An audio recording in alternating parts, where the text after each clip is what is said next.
Usa ka pagtuo, usa ka tingog, usa ka katawhan.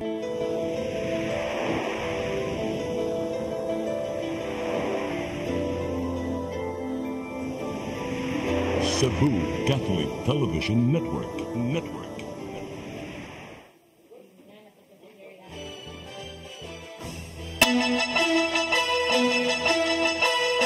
Uluhan sa mga balita sa Sayri 47. Uplan katok sa kapulisan magpadayon. 21 ka mga armas nga expire ang lisensya gitahan sa Guadalupe Police Station. Pagpanangtang sa mga campaign materials sa dili common poster area katulo na himuon sa usa ka semana. Pagbalik sa Pilipinas sa International Criminal Court, ang ngayon ng hisgutan suma sa Malacanang. Suspect sa pagpanunggab patay sa usa ka lalaki sa dakbayan sa Lapu-Lapu, mitahan sa kapulisan sa Konsolasyon. Sugbo, Kabisayan ug Mindanao, Pilipinas ug katawhan kutos maabot atong Sibya sa tibuok kalibutan mayong hapon. Live kita karon sa CCTN Channel 47 ug kini ang tulumanon sa nagunang kasayuran nga angay natong masayran. Sa nga ni Attorney Danica Caballes, ako si Dennis Tabar. Ug kini ang Sayri 47.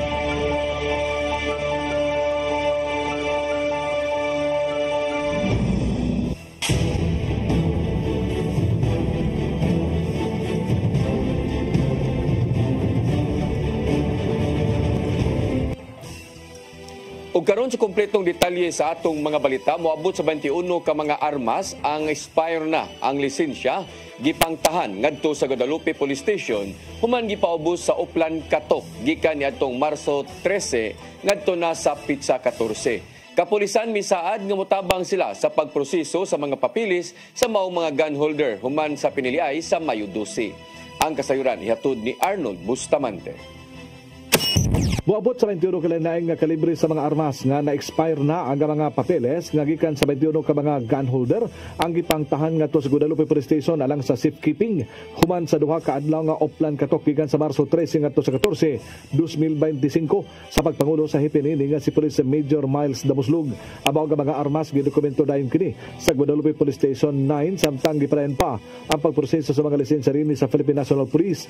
Gipasalamatan sa hipi sa kapulisan sa Dakbayan Sugbo ang mga gun holder nga misanong sila nga gihimong Uplan Katok o gisurrender nila sa kustodiya sa kapulisan. Misaan si Police Colonel Enrico Figueroa nga ilang iuli ang mga armas kung makumpleto na ang tanang gipangayo nga dokumento alang sa renewal sa mga armas.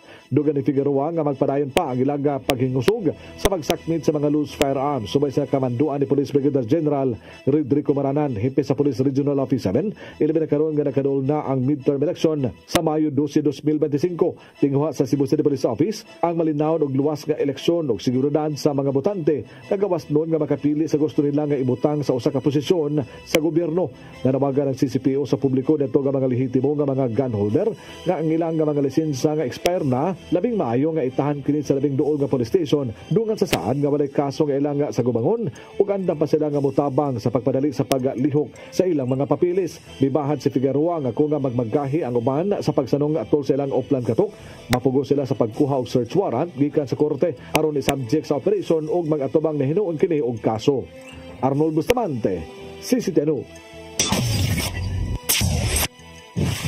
Kasundaluhan og bang mga otoridad way puas nga nagbantay sa seguridad aron kalikayan ang insurgency ning panahon sa eleksyon. Samtang gitahasan sa DILG-7 ang mga barangay officials nga moabag aron ipatunhay ang kahusay ug kalinaw sa palibot. Ang kasayuran ihatod ni Gian Navarro. Hugot na ang pagbantay sa Philippine Army ning panahon sa eleksyon aron pakigbatukan ang insurhensiya sa palibot.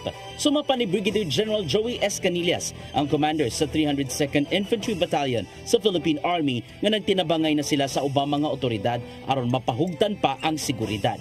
Karong hiniusa na ang ilang puwersa, gilakip nila sa pagpabantay sa palibot ang mga sakop sa Philippine Coast Guard ug ang Bureau of Fire Protection.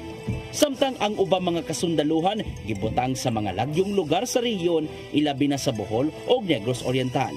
Apil usab sa bantayan sa mga sundao, mao ang mga lugar diin init ang inilugay sa gidaganang posisyon. Yung tinatawag natin JPSCC, Joint AP, PNP and Coast Guard yan security forces na nag-uusap on how we will ensure that the election will be peaceful and orderly. So doon pinag-uusapan namin kung ano ang deployment namin sa different areas, kahit dito sa Cebu and sa Bohol, no?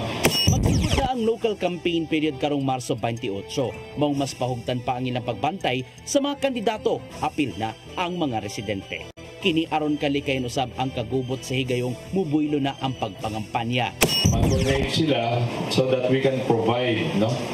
This is regardless of what party you are or kung ano ka, basta pagpupunta sila para to ensure lang, although kung kahit na wala tayong na-monitor, basta kung feel nila apprehensive sila, sabi ko mag-coordinate sila and then we will provide area security doon sa areas kung saan puntahan nila. Samtang itahasan sa Department of Interior and Local Government 7 ang mga barangay officials sa paghatag na usab sa hugot ka seguridad. Sama na lang sa kanunay nga pagpatrolyar o monitoring sa mga barangay tanod ngadto sa mga pampublikong dapit. Maong padayon usab sa ilang habig ang pagbantay uban ang mga security forces nga nalakip usab sa mandato sa DILG. In fact, DILG is mandating our punong barangays to provide assistance as well during the election. We are tapping as well the barangay tanods to help sa pag-secure sa ato ang mga sa areas sa election. Navarro, CCTN News. Comelec officer sa siyudad sa Lapu-Lapu ug PNP miklaro nga naa sa green category ang dakbayan sa Lapu-Lapu alang sa nagsigabot nga eleksyon karong Mayo. Ang kasayuran ihatod ni Cristel Joy Filerca. Gibutyag ni Commission on Election Regional Director Francisco Pobe nga ang dakbayan sa Lapu-Lapu nalakip sa yellow category kauban ang lungsod sa San Fernando sa nagsingabot nga eleksyon karong Mayo. Tungod kini sa nahitabo nga mga insidente ni adtong nilabay nga eleksyon may labot sa intense political rivalry. Because nakasiguro issue on the mga history before.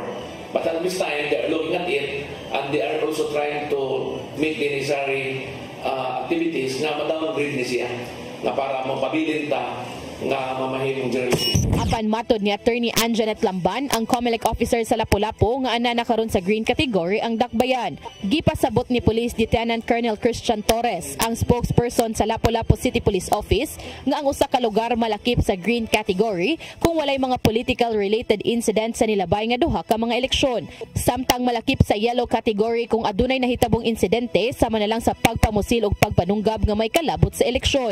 Green Manggod is wala tayong previous record kasi wala tayong mga political na mga related incident, especially na shooting o na patay na tuwa na tayo political rivalry pero di na naka-intense yun.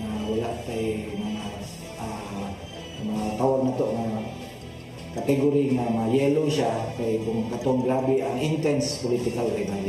Ibutyag si Attorney Lamban nga sa pagsugod sa election period ni adtong Enero 12, ana pa sa yellow category ang dakbayan. Apan sa kasamtangan, nalakip na kini sa green category.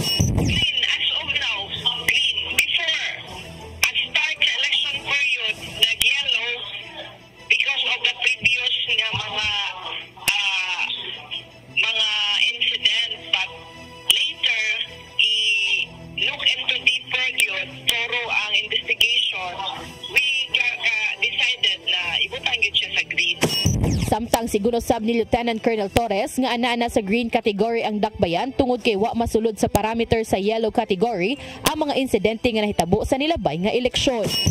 Nang may resolution ang committee na ibalik siya sa green ato lang na i-check sa tuwang regional office together with the family kung basig wala lang na update sa ako na to. Based sa parameters na convene to sa board na ibalik yung green kay wala man din nasunod ng yellow category. Base usab sa assessment ni Attorney Lamban nga dili pa makonsiderar nga yellow category ang political rivalry sa Lapu-Lapu taliwala sa mga nahitabong pagpangdaot sa social media. Crystal Joy Felerca, CCTN News. Mga kandidato sa syudad sa Mandaue sa umaabot nga eleksyon nitambong sa Peace Covenant signing o Unity Walk alang sa hapsay nga piniliay. Ang kasayuran ni hatod ni Mary Rose Sagarino. Malinaw og hapsay nga eleksyon ang pasalig sa mga kandidato sa Mandaue sa umaabot nga piniliay sa Mayo 12. Sila ni pirma sa Peace Covenant kaganinang buntag gipahigayon sa Mandaue City Sports Complex. Kinigitambungan sa Team Mandaue gipanguluhan ni dismiss Mayor Jonas Cortez o Juan Mandaue gipanguluhan ni Congresswoman Imari Lolay Papuano Dizon. Peace Covenant is a commitment. Hopefully sa buhat yun, sa gikaingon ko na buhat ang pasultiyon, dili sulti ang pabuhaton. Na atong ipakita nga, o kung sa'y atong gipirmahan, mausay atong pagabuhaton karong eleksyon na. Kahit namin ang partido, lain siguro ang opinion, but we are here, our group, One Mandaue, na maghinaot na ang atong gusto yun, peaceful, ang atong lakbayan, and successful ang atong. Nitambong usab ang pipila ka mga independente nga mga kandidato. Si Gipin Requermi ni Lansar pagkamayor ug Aidan Pipito pagkakonsihal. To peace and harmony with our two candidates. So I commit myself just to be fair with them, to commit peace. Ang Peace Covenant signing gihimo sa Mandaue City Police Office sa pagpakigalayon sa Commission on Elections. Nagtumong sa panagsabot sa mga kandidato sa malinaw nga eleksyon ug likayan ang mga bayolente.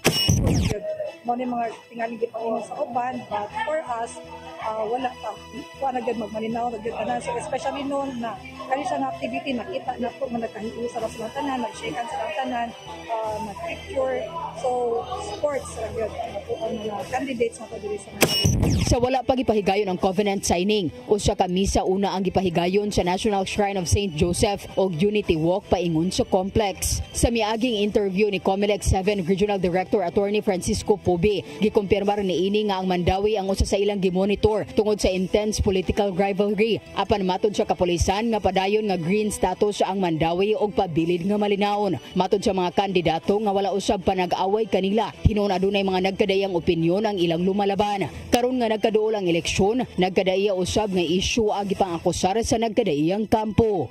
Eleksyon, kinanan gina siya. Dili lang yung onion skin. Isod man nani, politiko man lang. Ato lang dawaton, yato lang sa tumadon. Mary Rose Sagarino, CCTN News.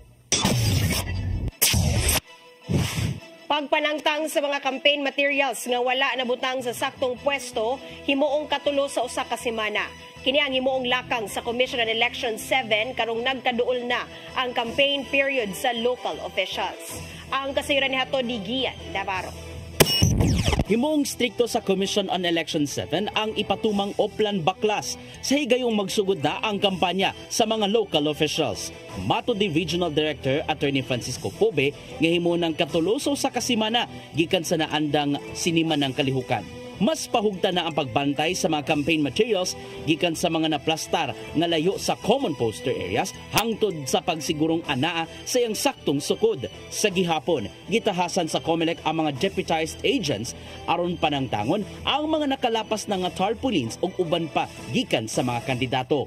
Sama na lang sa mga sakop gikan sa Department of Justice, Department of Environment and Natural Resources ug uban pa.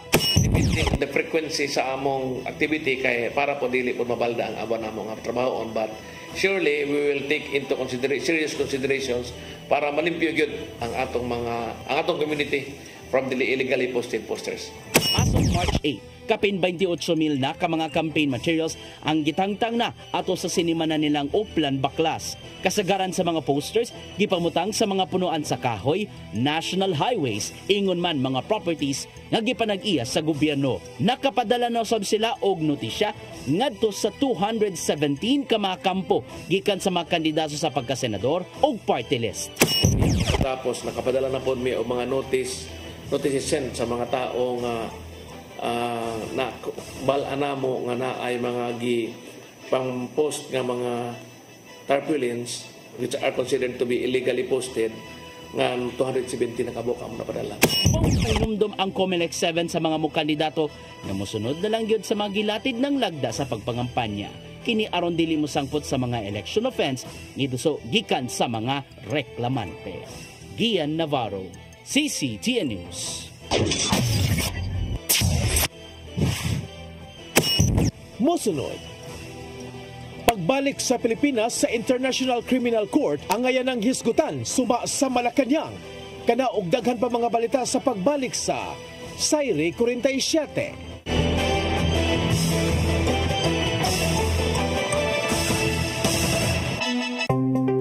Discover the beauty of the Philippines.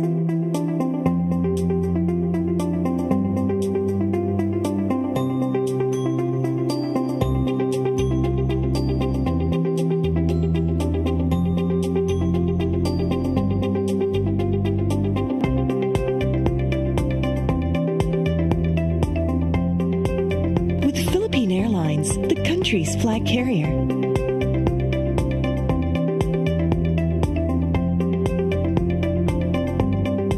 The airline that lets you feel the warmth of the nation.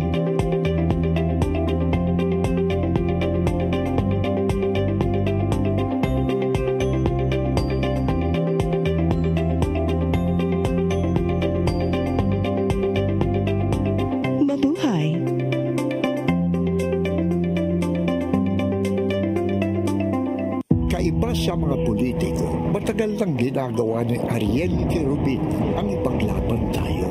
Kahit sariling buhay inaalay.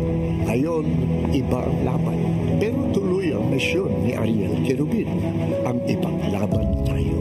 Kung medalya ang sukatan at hindi pera, si Ariel Querubin ang ating bayani na karapat-dapat sa Senado. Pag may Ariel Querubin sa Senado, may bayani tayo sigurado.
Ingrid Sala Santa Maria, international concert pianist.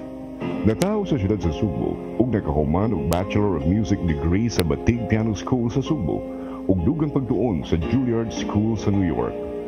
Nakahuman siya master's degree sa Santa Isabel College sa Manila ug gipasinunggan isip Doctor of Music in Music Education sa De La Salle University.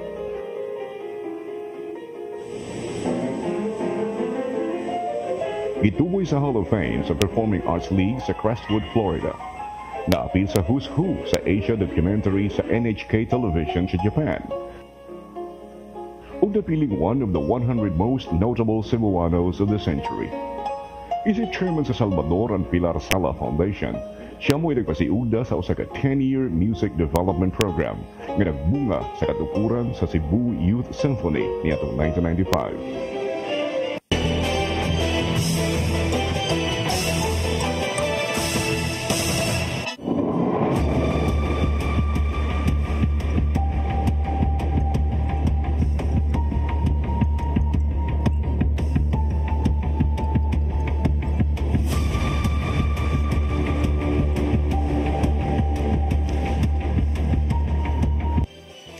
Balik sa atong mga balita opisyal, gikan sa Malacañang na mahayag nga panahon na aron isgutan kung nangayan na bang mubalik ang Pilipinas sa International Criminal Court.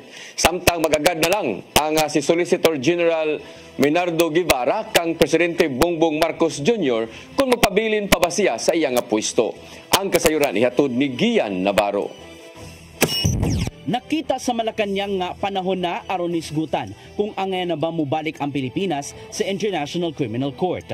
Taliwa kini sa nagpabiling baruganan ni Presidente Ferdinand Bongbong Marcos Jr. nga di makigalayon ang gobyerno sa investigasyon sa ICC bahin sa dugong kampanya batok ginadiling drugas sa Administrasyong Duterte. Ilabi na nga nibuwag ang Pilipinas sa mong korte nitong 2019 ato sa pangatungdanan ni kanhi Presidente Rodrigo Duterte. Sumapa ni Palace Press Officer Undersecretary Claire Castro sa usa ka media interview nga posibleng mabalik sa mosunod pa mga panahon ang mga dugoong extrajudicial killings. Nasuta nga nadoso ang mga reklamo batok tika ni Presidente Duterte bahin sa mapagpatay sa panahong wala panibiya ang nasod sa ICC. Sa laing bahin, mag-agad na lang si Solicitor General Menardo Guevara sa hukom ngadto sa Presidente kung angayan ba siya magpabilin sa pwesto. Taliwa kini sa pagpadaplin sa Office of the Solicitor General sa petisyon sa pamilyang Duterte sa tinguhang makagawas na unta sa kasamtangan ang kanhi Presidente gikan sa pagkatanggong sa The Hague. Sumapa sa OSG na di sila makabarog alang sa mga respondent sa mong kaso tungod kay wala man nasakop sa ICC ang Pilipinas. Tungod dini, ang Department of Justice na lang may mubarog isip respondent government official sa mga petisyon sa habeas corpus nga tukang Duterte. Samtang sumapa sa abogado ni Duterte nga si kanhi Executive Secretary Salvador Medaldea nga anapa sa maayong kondisyon ang iyang kliyente. Nakatulog hinuon siya og tarong human sa una niyang appearance sa mga husgado sa ICC sa miaging simana. Gian Navarro, CCTN News. Gitataw sa Pag-asa Visayas nga nagpadayon ang transition period paingon sa panahon sa ting-init kun dry season. Sumapa ni weather specialist Jomer Eclarino nga sunod semana pa mawagtang ang hanging amihan kun northeast monsoon. Lauman ang nagkasakang heat index kun gibating kainit hangtod sa 44 degrees Celsius karong buwan sa Mayo. Gipainomdom si Eclarino nga musunod ang tanan sa mga precautionary measures gikan sa mga eksperto sa panglawas aron kalikayan ang heat stroke. Sama na lang sa pag-inom og daghang tubig ug pagpasilong sa mga landong na dapit.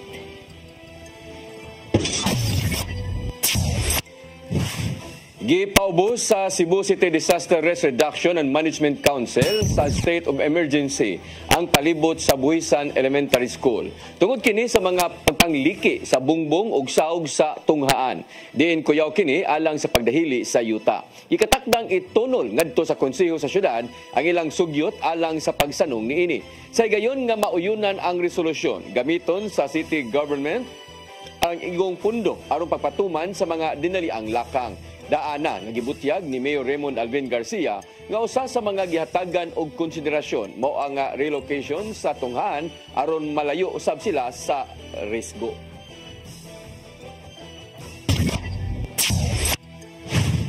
Pagpakigbatok sa pag-abuso ngadto sa mga bata tungod sa pornografiya gipakusgan sa syudad sa Sugbo. Pinagi kini sa bag-ong giumol sa council kuyog ang ubang mga hingtungdang buhatan. Ang kasayuran ni hatod ni Mary Rose Sagarino.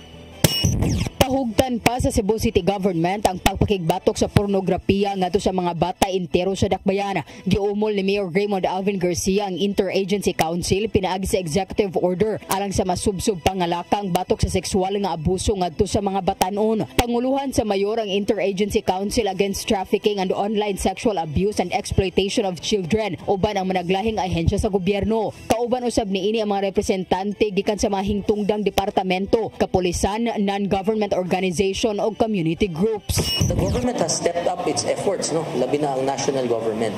And we will, here in the city of Cebu, wala pa gyud kaayo yung unana ka number of cases nga naabot sa atong opisina. But kani siya managang lang gyud ani, So when the council is now formed, they can give us unsa ilang mga recommendations so that we can combat this particular problem.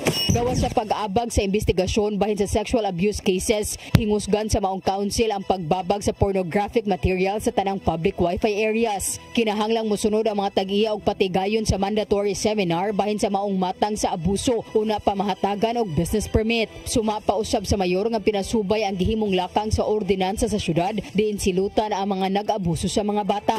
We will do everything we can in our investigation, and if it is found that there are really adults or individuals who are involved in this, then that is a violation of our laws, and we will prosecute them in the proper forum. Aron magmalungtaron pa ang maong programa, magkita ang mga sakop sa maong council matag buwan hangtod nga makabot ang tinguha sa syudad nga malayo sa risgo ang mga bata. Mary Rose Sagarino, CCTN News. Mga informal workers sa housing project sa Mandawi nakadawat na og dulan 700,000 nga livelihood assistance gikan sa Department of Labor and Employment. Samtang human sa pipila ka buwan wa pa usab ang magpinirmahay sa deed of usufruct tali sa syudad ug sa mga benepisaryo sa housing project. Ang kasayuran ihatod pagbalik ni Mary Rose Sagarino. Giablihan kaganinang buntag sa mga informal workers sa Tipolo Residences Building 1 ang ilang general merchandise. Nagkadayang mga nagunang pamaliton sama sa bugas ang ilang gipang baligya. Kini nahimutang sa ground floor sa Building 1 nga housing project sa syudad. Ang tindahan mao ilang napili nga panginabuhian subay sa nadawat nga livelihood assistance. Nagkantidad og kapin sa 173,000 pesos gikan sa Department of Labor and Employment. Ang benepisaryo niini mao ang 50 city ka informal workers sa condominium type housing project sa Mandawi sa Barangay Tipolo. Ano nila nga palapdan pa ang ilang tindahan og magbaligya og luto daan nga sudan og pamainit. Ang ginansya tungaon sa mga miyembro matag tuig. Kana siya amo gyud siyang palambuon kay gihatag ram na sa mo wala man mi puhunan. Amo kami mga grupo magtinabangay good me. Samtang giangkon sa mga benepisaryo sa housing project nga wala pa sila'y dokumento nga nadawat nga deed of usufruct. Kini tungod gipaabot pa man ang pagpasar sa konseho sa ordinansahon kabahin niini. Wala pa usab sila gipabayad og binuwan nga baryo nun alang sa maintenance sa building. Usufructory na mo nga gi-propose 1.5 wala pa sa pagkakaroon kay wala pa man mi nakakuan og agreement nakaperma. Ang mga benepisaryo gibalhin sa housing project gikan sa CICC ni atong Agosto miaging tuig. Sila mga biktima sa sunog. Mary Rose Sagarino, CCTN News. Gipahibalo sa Vatican nga nakaginhawa na si Pope Francis nga wala magsalig sa oxygen. Sumapa sa buhatan sa Santo Papa nga adunay mga panahong wala ni gamit og oxygen mask ang 88 anyos nga opisyal sa simbahan. Gipasabot sa mga doktor nga nagkaanam na ang paglambo sa panglawas ni Pope Francis kapin usa ka buwan na human nalandig sa tambalanan. Dugang pa sa Vatican nga gipaymusla ni Pope Francis ang adlaw pinaagi sa pagpatambal, pagampo, pagpahuway ug uban pa. Gipasalamatan ni Pope Francis ang katawhan nga padayong nagampo alang sa hingpit niyang pag-ayo human giigo sa double pneumonia.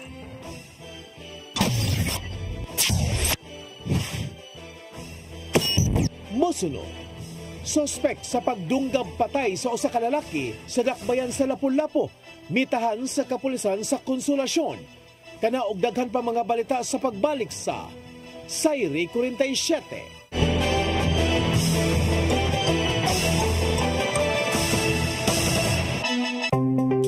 Discover the beauty of the Philippines.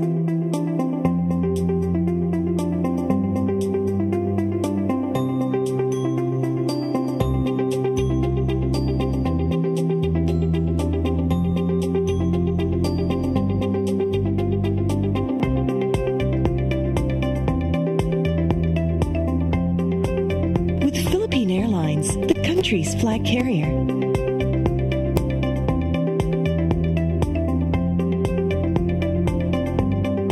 The airline that lets you feel the warmth of the nation.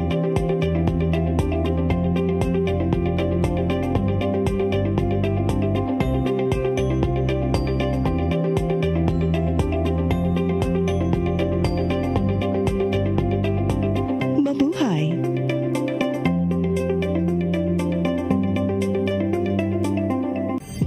Ito ang programa kung saan magko-collaborate ang ating mga ozone na doctors para ibahagi ang kanilang kaalamang medikal. I believe with all my heart that the Lord is allowing us to understand that He's the one who are extending this life, and we have to take care of our body. Yes.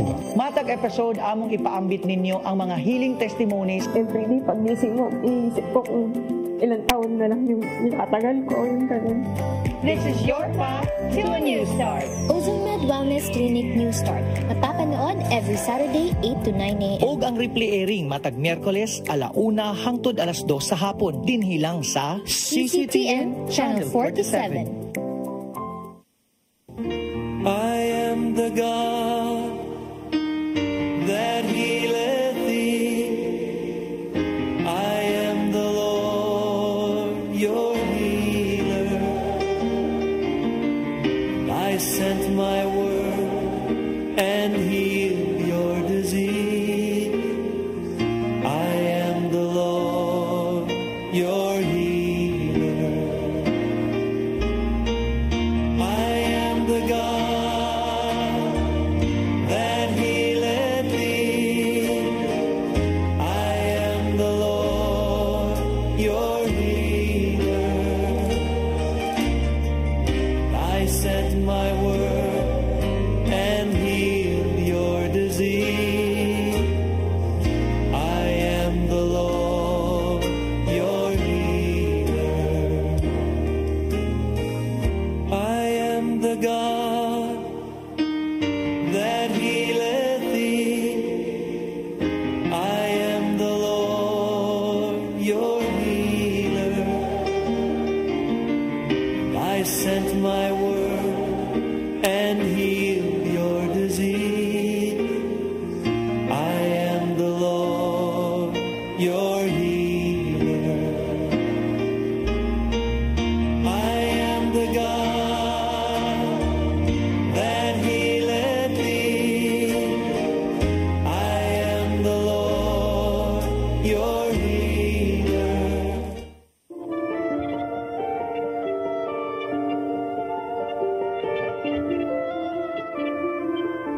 Don Pedro Cui, tubong barili Cebu, ug nataw niya to Pebrero 22, 1845. Nagtunga sa Seminaryo de San Carlos ug mikuhaw abogasiya sa University of Santo Tomas. Human sa hamubong law practice, si Don Pedro Cui nakahukom sa bagahin sa iyang panahon sa pagpanguma sa barili. Siya ug ang iyang igsuong si Doña Benigna wa magminyo. Ang ilang kinabuhi na sentro sa pagtabang sa mga kabus, labi na sa mga tiguang na wa na'y kapainan o ipasagdan sa pamilya. Nakita ni Don Pedro Cui nga kung siya ana-ana sa kilom-kilom sa iyang kinabuhi ug masulugon bisan pa sa iyang bahandi, unsa pa kaha ang mga tiguang nga nahikawan sa katigayunan ug pagmahal.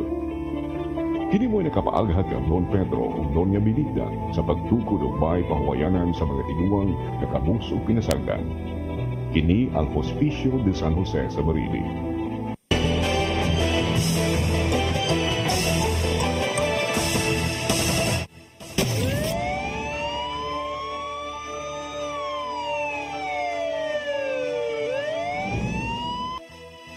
Balik sa ato mga balita, 41 anyos nga suspek sa pagpangdunggab patay sa 38 anyos nga lalaki sa Dakbayan sa Lapu-Lapu, mitahan sa kapulisan sa lungsod sa Konsolasyon kagahapon adlaw. Giangkon sa suspek ang krimen apan mitataw nga self-defense ang nahitabo, hinundan nga iyang nadunggaban ang biktima. Ang kasayuran ihatod ni Cristel Joy Filerca. Mitahan sa kapulisan sa Konsolasyon kagahapong adlaw ang 41 anyos nga sospek nga nidunggab patay sa 38 anyos nga lalaki ni adtong Domingo, Marso 16, pasado alas 6 sa gabi sa Barangay Mactan, Dakbayan sa Lapu-Lapu. Kaganihang buntag ni atubang sa mga sakop sa media ang sospek nga si Carlos Quinto ug miangkon kini sa iyang nabuhat nga krimen. Gibutyag niya nga wa sa iyang plano nga patyon ang biktima kinsa igsuon sa iyang live-in partner. Self-defense ang nahitabo tungod kay gihulga siya ni ini. Mato niyang samtang sila nag-inom, gibunalan o gituok siya sa biktima. Hindi ko na po na po, iya ko gibunalan. Iya ko kaduha. Siya yung gamit. Ang katong pinutol na ko nga ilipil. Ang iya ko, yan dyan, bunalan na ko. Usban ko ito niya, ipatsun ko niya. Ang kutsiyo naman sa kulo, wala ko plano nga luba niya. Hindi pinsar ako. Ako may nakapatay. Iangko ni Quinto nga nagbahay siya sa nahitabo mao mitahan siya sa kapulisan ug atubangon niya ang kasong ipasaka batok kaniya. No. Ang datong habak ra mong istorya gud nga na. Kabuan ito na magod nga kuan. Pero di katong habak dili mo nilaktin. Kabuan ra bunga sa mong pero dili siya. Wa mo habak. Ikaw sa habak. Habak. Itataw usab niya nga dili habak mao hinungdan sa ilang panaglalis apan ang nahitabo bunga lang sa ilang panag-inom. Ang kutsilyo na to wa to na kong gamita niya panluba. Gipinsar sad ko. Gipinsar ko. Ako may mamatay. Gipinsar ko. Karon kay ako may nakasa ako mang kuno. Sa pagkakutlo ning balita, ang pamilya sa biktima nagdumili una sa paghatag og pamahayag. Cristel Joy Filerca, CCTN News. Gisikop sa mga sakop sa Carbon Police Station ang 6 ka mga lalaki ug 1 ka babay human nagrambol sa sitio Pig Vendor, Barangay Ermita ning Dakbayan kaganihang kadlawon. Nakadawat og tawag sa telepono ang Carbon Police nga dunay nagkagubot sa dapit hinungdan nga girespondehan sa kapulisan. Giingong nagselos ang usa sa mga suspetsado nga lalaki sa gikauban sa inom hangtod nga nagrambol. Ang Carbon Police Station determinado nga mupasaka og kasong alarm and scandal aron mutagam sa ilang gihimo. Sa laing balita, nabalhog sa Mambaling Police Station ang 35 anyos nga lalaki human na mato sa atop sa panimay sa iyang igagaw kagabi sa may sitio Lusimba, Barangay Basak, San Nicolas, ning Dakbayan sa Sugbo. Sa investigasyon sa Mambaling Police Station, hibaw-an nga nasuko si Kenneth De Hito Taliedo, 35 anyos, kang alias Fatima, 44 anyos, tungod sa bangi sa yuta. Nakuhaan pa og video ang pagpamato nga may resulta sa pagkabuak sa bildo sa jealousy window. Sa iyang bahin, miingon si Taliedo nga tungod sa pagsaba-saba sa iyang agaw bisan og lawom ng kagabion, mo hinungdan nga iya kining gibato. Apan hibaw-an usab nga niadto pang nagbangi na ang manag-agaw tungod sa away sa yuta nga hangtod karon wa pagyud mahusay. Dulan 200,000 pesos ga balor sa pinaugang marijuana na sakmit sa buy-bust operation sa Philippine Drug Enforcement Agency 7 uban sa kapulisan sa Central Visayas kagabi. Kinigikan sa usa ka graphic artist ug iyang kauban dito sa Barangay Banila, Dakbayan sa Sugbo. Ang kasayuran ni hatod ni Arnold Bustamante. DI graphic artist o kasamtangan nga negosyante o bansa lang lalaki ang nasakmitan o mga marijuana sa mga sakop sa Philippine Drug Enforcement Agency 7 Regional Special Enforcement Team sa pakigalayon sa PNP Drug Enforcement Group Special Operations Unit 7 o Cebu City Police Office atol sa gihimo nga buy-bust operation alas 9:45 kagabi dito sa sitio Manila na proper Barangay Manila sa Dakbayan Sugbo. Ang mga suspitsado gila nga si Onji Radan Ukaba, 26 anyos, taga Barangay Pardo, o si Osamo Tristan Macachor Imperado, 37 anyos, nga residente sa Barangay Lahok sa siyudad sa Sugbo. Nagkuhagikan kanila ang Maluka Pack nga dunay sulod nga pinaugang nga marijuana kun kush nga motimbang sa 165 gramos nga dunay estimated average market value nga 198,000 pesos buy-bust money. timbangan sa illegal nga drugas, cellphone, usa ka motor, usa ka sedan ug ubang mga ebidensya. Ang mga nakuha nga mga ebidensya gidusok kini sa PDEA-7 Regional Office Laboratory alang sa proper disposition. Mato ni Lia Alcantara, Information Officer sa PDEA-7, pinagi sa pagtugot sa PDEA-7 Director Alex Tablate nga usa ka semana nila gipaubos sa case build-up ang mga suspitsado. Una nila gilusan ang bypass operation din makabaligya matud pa kini og 100 grams nga marijuana matag semana. Dugang ni Alcantara nga ang duha nga nadakpan punos mga bagong player ug walay record nga nalambigit sa legal nga drugas. Apan giangko ni Ocaba atol sa interview sa media nga mga usa ka tuig na siya nga namaligya sa mga matang sa illegal nga drugas. Gikan matud pa sa kauluhan ng supply nga nga madawat pinagi sa courier ug siya na ang mobaligya niini. Kalapasan Section 5, 11 ug 12, Article 2, Republic Act 9165 ang giandam nga kaso sa PDEA-7 batok sa duha ka mga suspitsado. Mopalawon pa usab sila sa ilang investigasyon ug ilhon kinsa ang nagpadala sa mga marijuana nga gikuhaan sa mga suspitsado. Arnold Bustamante, CCTV News. Mokadtong naglangkob sa atong mga balita sa Sayri 47, ako si Dennis Tabar. Ako si Danica Caballes, sangtod ugma sa inyong paboritong tulumanon. Sayri 47.